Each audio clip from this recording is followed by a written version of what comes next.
the cath lab environment specifically, every Monday morning you come to work, there is a new thing, there's a new device, there's a new toy, there's a new way to do things. It is a constantly evolving environment. And it's really very exciting because we're able in cath lab to do a lot more of interventional work. So patients are no longer being taken to theatre, having their chests open, spending 6 weeks at home recuperating.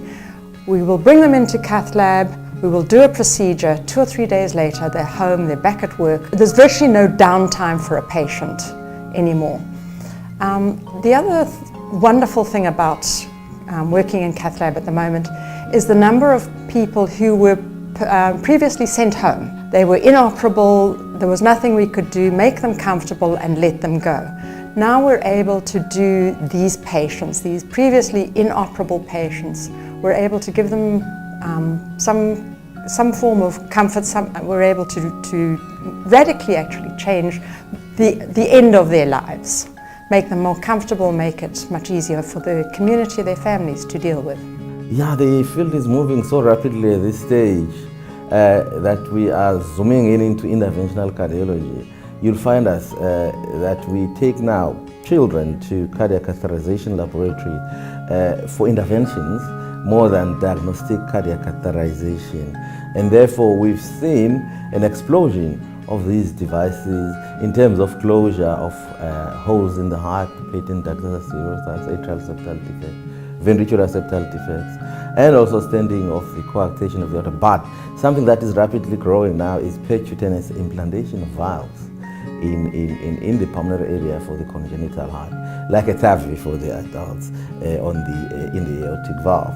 So we've seen a lot of that. We have seen also the growth of the left ventricular assist devices that are now going to be inserted percutaneously. So that is something that is developing in pediatric cardiology. Now, when you think about left ventricular assist devices or biventricular assist devices, you start thinking about surgery as a bridge to heart transplant, or surgery to prevent heart transplant.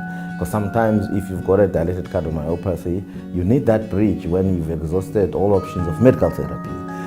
Sometimes the heart just recovers by itself, and then the patients come off the list. They don't need that heart transplant. So that is some exciting work that is coming up there.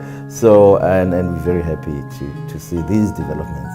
And yes, of course, it happens in the first world, but somehow in South Africa, we do get to have access eventually to that technology. Obviously, we are seeing now across the country the growth and the take on percutaneous valves. Mind-blowing, in fact, the technological advances where one almost, cardiac surgery is almost a dying sort of technology for repairing these damaged valves, and we have now a whole host of peripheral technologies to replace these valves percutaneously without open heart surgery. So these are evolving at a phenomenal pace. Yeah, so I'm in the field of cardiac electrophysiology, which is a very fast-paced field and with very new innovative technologies. Some of the interesting innovative things are, for example, new pacemaker technologies like leadless pacing, pacemakers that pace the His bundle, and then there's always new device therapy for people with complex arrhythmias. And then on the electrophysiology side, there's a whole lot of new developments. For example, new mapping systems that we can use to ablate and map cardiac arrhythmias.